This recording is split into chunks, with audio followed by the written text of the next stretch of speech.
No, Jamie just wanted me to be the first to know about Wade Springer performing at the Criterion Theater. Sal perked up. Wait, so we have a scoop? I could go get us each one. You know how much I love the salted caramel. Sal sighed. No, Hayley, a news scoop. We've got the story that this singer is coming to town before the Herald? Yes, Jamie wanted me to be the first to know because I'm such a huge fan. Have one of the reporters write something up so we can post it on our website before word gets out and the Herald beats us to the punch. All our reporters are out covering the city council meeting. Then you do it.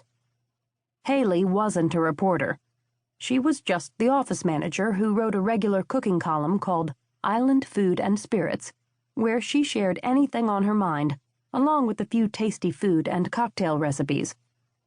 Sal could read the doubt in her face.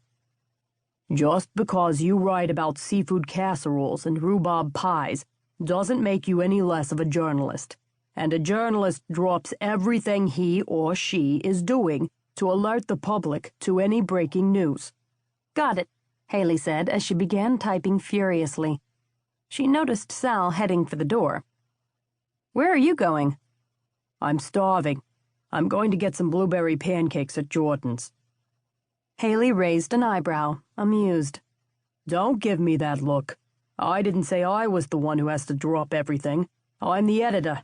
I delegate. I pay you to drop everything. Sal marched out of the office. Hayley quickly typed a few sentences quoting an unnamed source at the college, since she didn't want Jamie to get into trouble for talking out of school.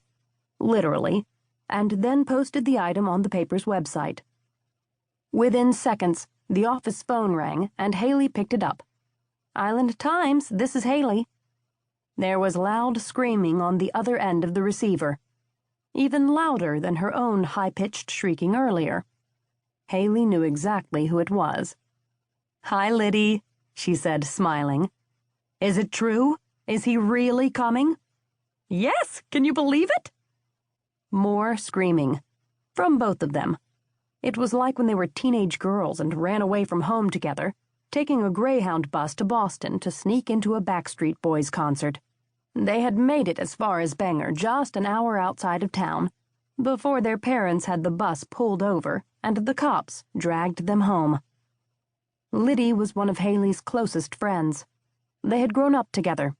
Their lives diverged a bit when Hayley found herself divorced and struggling to raise 2 kids, while Liddy made a big splash in the local real estate market during the boom, and was now tooling around town in a Mercedes and flying off to Manhattan every month for retail therapy. We have to meet him, Liddy squealed. I'm on the board of directors of the Criterion Theater, so I'm sure I can arrange it. Liddy, are you serious? That would be like a dream come true, Hayley said. She couldn't allow herself to believe that it was even possible. Of course.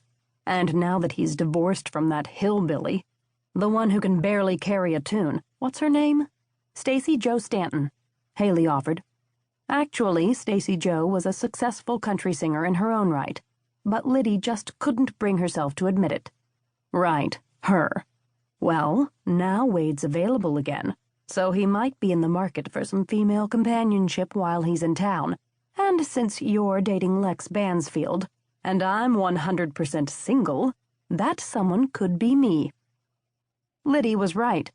Hayley was dating Lex Bansfield, the handsome caretaker of one of the multi-million-dollar oceanfront estates.